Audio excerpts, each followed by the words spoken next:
Fala tu, rapaziada da Seven, estamos aqui com mais uma produção maravilhosa para vocês. Mano Paulo atrás da câmera. Siga o Instagram do Paulo, ele mesmo vai deixar na descrição, então deixa aquele follow pro menino que o menino é brabo. Seguinte, vocês acompanharam o primeiro vídeo do Fusca, do ponta a ponta do nosso quadro aqui, e hoje a gente está no segundo episódio, que a gente vai falar do maravilhoso, safado, gostoso, rabudo Golf GTI.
Esse carro é sensacional. Se você me conhece pessoalmente, você sabe que eu sou apaixonado.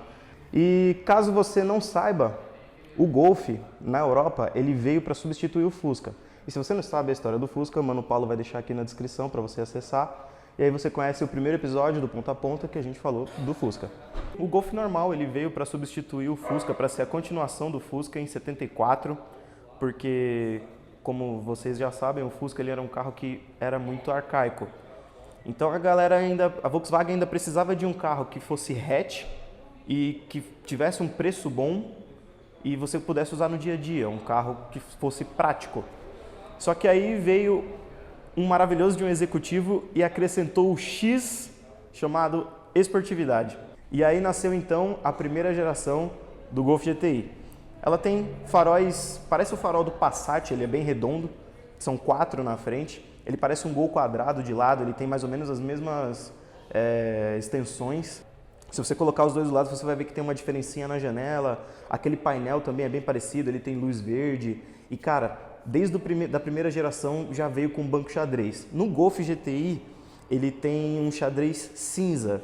E isso aí era um pano, um tecido especial que a Volkswagen desenvolveu só para aquele banco. E isso que torna o banco xadrez tão charmoso. Não só que ele é bonito, né? Já em 86, sim amigo, 86, o ano daquele Opala, o ano daquele Gol, o ano daquele seu amigo cheveteiro que acha que é o Bruno Bar sem dinheiro. Todo mundo tem esse amigo cheveteiro. Eu tenho amigos cheveteiros, o Paulo tem amigos cheveteiros, é maravilhoso, o Chevette faz drift. Um dia eu vou falar para vocês o porquê o Chevette é o Nissan Silvia do Brasil, mas isso é para outro vídeo. Em 86 agora veio o MK2, que já provou o sucesso absoluto de venda porque eles já fizeram uma renovação absurda no Golf. O primeiro de primeira geração ele tinha um motor 1.6, 8 válvulas. Ele chegava a incríveis 180 km por hora, que para a época era muita coisa. E agora o MK2 ele tem um motor 1.8, 16 válvulas, é tipo uma pesão da vida também, 1.8, 16, e agora ele chega a 200 km por hora e ele tem 120 cavalos. Cara, 120 cavalos em 86 era muito cavalo para um carro tão pequenininho. Ele pesava 900 quilos. É tipo um peso de um Celta no motor 1.8 16, que já tinha um pneuzinho largo, que já tinha toda uma dinâmica boa de ser um carro leve. Tanto é que essa geração, ela foi para a terra do tio Sam e lá ele foi vendido como Rabbit. Por que o Rabbit? Rabbit é coelho. Coelho ele é pequeno e ele é ágil, igual um GTI. Ah, essa você tá ligado. Uma coisa que a versão americana tinha, que os rondeiros choram muito, é 16 kg de torque. Só que essa versão de 16 kg de torque, ela reinou principalmente na terra do tio Sam. Fica muito mal se eu cantar o hino dos Estados Unidos? Ah, bosta.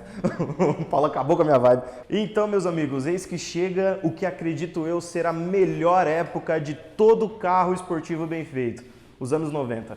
Infelizmente, a gente não conseguiu um MK3 GTI para aparecer aqui no vídeo, mas Paulo vai fazer o poder da edição dele e vai deixar aí para vocês umas imagens e alguns vídeos bem legais.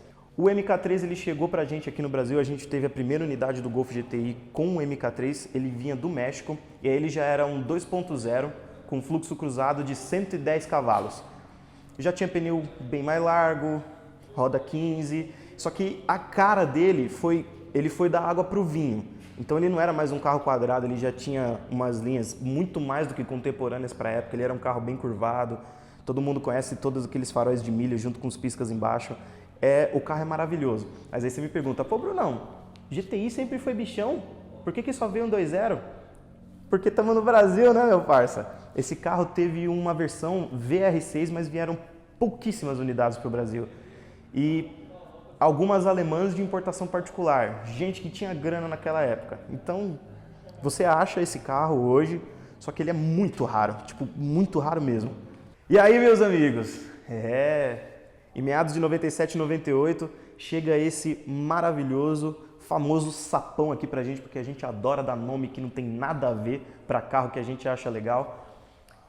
97 e 98, o GTI ele veio com 3 motorizações apenas. 1.8 20 válvulas turbo, de 150 e 180 cavalos. 150, para você que quer ser rachador, é um pouco melhor porque explicaremos em outro vídeo também. O 180 ele já tinha cabo eletrônico, tinha um pouquinho de lag, as bielas são mais finas, enfim. E a outra versão de motorização era também a VR6. Só que essa já era um pouquinho mais apimentada, ela tinha um pouquinho mais de calibração e ela vinha com uns 270 cavalos.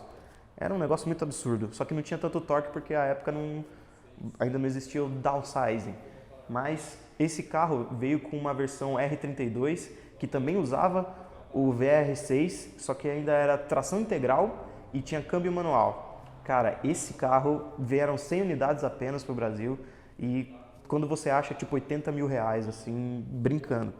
E uma coisa que o MK4 chegou para implementar no GTI, o GTI ele sempre foi um carro que você poderia usar no dia a dia, para a tua praticidade ele tinha um nível de esportividade, era um carro polivalente. Só que essa versão, ela foi considerada best-seller na Europa porque a Volkswagen adicionou alguns requintes no carro. Então, por exemplo, ele tem aquecedor de banco, essa versão não, mas já tinha faróis de milha, teto solar, porque os outros GTIs não tinham por conta do peso. Então, o GTI passou de ser aquele carro apenas para o dia a dia esportivo para um carro um pouco mais requintado. Então, pra gente é o famoso carro do Playboy, tá ligado? Porque naquela época, até hoje, cara, quem tem GTI, mano, cara, bichão. E aí, amigo, triste estamos. Por problemas financeiros, a Volkswagen deixou de trazer o Volkswagen Golf GTI MK5. Por quê? Infelizmente, tanto o hatch quanto o wagon, as únicas vendas boas deles são na Europa, porque esses dois carros nasceram lá. Nos Estados Unidos, no resto do país, do mundo inteiro, é SUV. Isso parte meu coração de formas absurdas, porque a gente que é entusiasta tem uma conexão com esses carros muito forte. Então a Volkswagen falou, meu, tá muito caro, vai ser um carro muito caro para levar para o Brasil e não vai vender. Eles já estavam começando a ter problemas com esse carro aqui na parte das vendas. Então eles pararam de trazer oficialmente o GTI para cá e aí a Volkswagen do Brasil resolveu fazer um tal de MK4,5 que eu não vou falar nesse vídeo porque, desculpa, não é digno. Bom, e aí, amigo, o MK5 já era um bom queridinho aí da galera da rua, dos preparadores, porque foi o primeiro com motor EA888 com injeção direta e turbo, 2.0 turbo. Então, para a galera que gostava de dar uma aceleradinha, já era um carro bem esperto. E a mágica do downsize te entrega o torque com baixíssimas rotações. Então a galera ficou muito ensandecida, a galera que gosta de Golf ficou muito ensandecida com essa nova geração por conta disso. O que o Golf tinha nas primeiras unidades de esportividade, Agora o MK5 já tinha. Se você não sabe qual que é o MK5, é aquela frentinha de Jetta do Jetta 2.5, que também tem a variant. Ele tinha aquela frente, o interior era mais parecido já com um Polo da vida, mais ou menos. Tanto é que o pessoal fala que o Polo é o mini Golf. E os bancos xadrez, daquele jeitão. E o MK5 não durou muito tempo. Tá? Eu não estou falando dos anos, porque como a gente não teve, estamos só estendendo o assunto. Aí veio o MK6, eita, quem chegou foi o Cadete, né? Que pariu. Então aí depois do MK5 veio o MK6, ele já é um pouco mais parecido com as unidades atuais do que a gente tem no MK7 e MK7,5. Mudou um pouco dos faróis e um pouco das lanternas e um pouco do interior, mas ainda manteve o EA888, agora de segunda geração. Então mudou um pouquinho de coletor, tal, essas coisas, mas ainda tem injeção direta, ainda é turbo, ainda tinha um banco xadrez. Esse já tinha o teto bem grande também, então o carro ainda é maravilhoso. E agora, amigo, pelos poderes da edição, quando eu estalar os dedos vai aparecer bem aqui um carro maravilhoso. Bom, então, amigos, vocês me perguntam, o carro perfeito, ele existe? Ele existe. E existe com força. Em 2013 e 2014, a Volkswagen chegou chutando o saco de todo mundo com a terceira geração do EA888, turbão. Cara, Golf GT MK7. Esse carro é sensacional, rapaziada. Não é porque eu sou fã, não, mentira, é sim, é porque eu sou muito fã. Cara, plataforma MQB, disco de freio nas quatro, direção multiplicada e desmultiplicada, porque ela é uma eletrohidráulica, podemos dizer assim, você que não manja muito de direção. Quando você está em baixas rotações ela fica leve, quando você está em altas rotações ela fica dura. 220 cavalos declarados pela Volkswagen, todo mundo sabe que tem um pouquinho a mais. 28 kg de torque, eu quero tatuar esse carro na minha testa. Olha esse carro. Para quem não sabe, o Instagram está aqui na descrição também. É o Campina. Beijo, Campina, eu te amo. Você é demais. Espero que você deixe esse vídeo até aqui. Bom, o MK7 ele trouxe o que aquele MK1 ele conseguiu ter, que é um carro que você consegue usar no dia a dia, que quando você apertar o pé direito ele vai te dar aquela esportividade, vai te dar aquele espetinho que é aquele carro esportivo, prático, que você consegue aprontar muita coisa. Então, por exemplo, a versão básica, você executivo da Volkswagen que aprovou isso, eu te odeio, a versão básica tem banco xadrez e a maioria tem teto, mas boa parte deles ainda são sem teto solar, não tem o ACC, que esse carro tem uma tecnologia muito absurda. O ACC ele tem o piloto automático adaptativo, ele mantém a distância do carro da frente na estrada, lê a velocidade nas placas e muda conforme, se você deixar ele ligado. Ele tem park assist, ele estaciona sozinho, tanto em vagas de 90 graus, que é aquela de shopping, quanto baliza normal.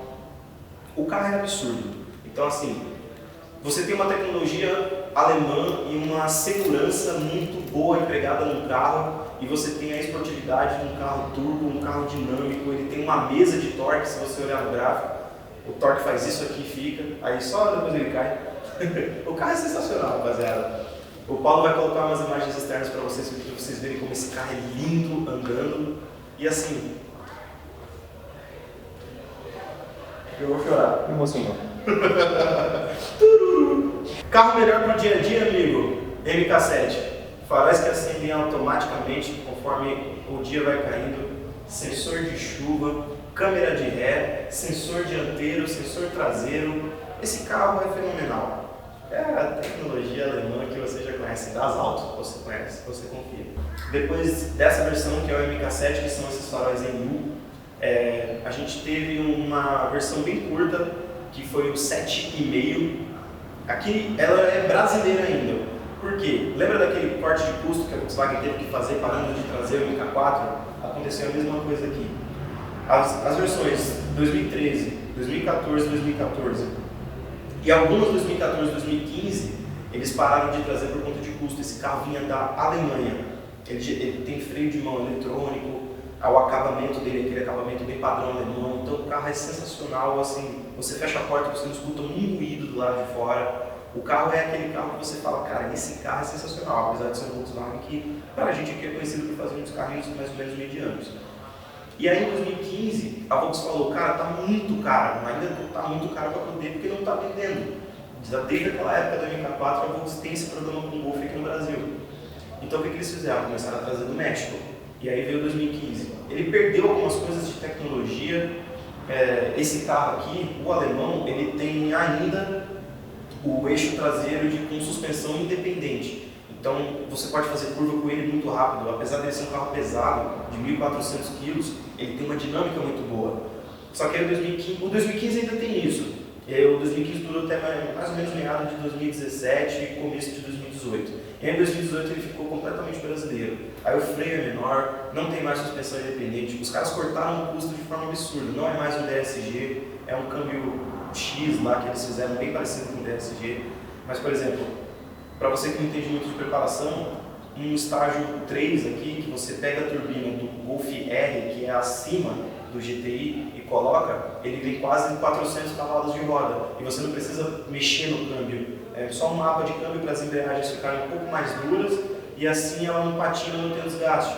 No MK7,5 você não consegue fazer isso. No máximo um estágiozinho 2, que é só um mapa, um escape, porque você não conhece o câmbio, não sabe se vai durar. Então a Volks realmente cortou onde deu, ela tentou manter vivo o GTI aqui de formas absurdas, mas não deu certo. Ainda continuou muito caro e a Volks parou de trazer o Golf e de fabricar o Golf aqui. Triste estamos novamente. E agora em 2020 a gente não tem no Brasil, é o Golf MK8, eu diria polêmico, amigo.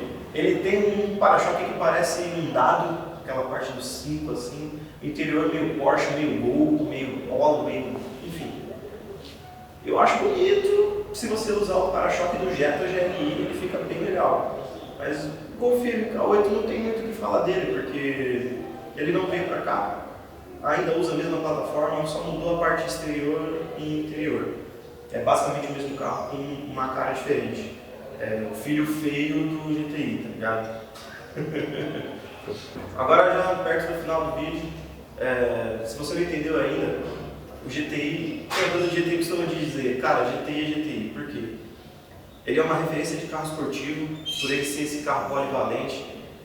Atualmente ele é um carro que tem uma tecnologia muito pegada e ele sempre remete aos primeiros. Então pra gente que é entusiasta, cara, sensacional. O MK7 e o MK8 tem um banco xadrez ainda desde o primeiro. Mudou um pouco de cor de costura, mas enfim. Se você não andou ainda no GTI, você ainda não sabe o que é uma dinâmica de um GTI. Geralmente quem anda fala, cara, Golf GTI. Puta, cara, vem um carro atrás, não sei o que. Mano, você já andou no GTI? Pode ser... Tem muitos amigos meus aqui que eles falam, puta, eu quero ter tal carro e o MK7 é meu sonho de consumo. Eu vou falar, beleza, eu posso andar atrás talvez, mas eu vou andar no GTI. Então é isso, rapaziada, esse foi o segundo episódio do Ponto a Ponto aqui na Seven. Ativa aí o balão do Dango, que é o sininho, se inscreve, deixa o comentário, manda para todos os seus parceiros que já teve GTI, que não tem GTI, que quer ter GTI, que quer comprar um GTI, que pesquisa o LX na... Eita, que pesquisa GTI na LX. Cara, todo mundo gosta de GTI, eu tenho certeza. Falou, rapaziada!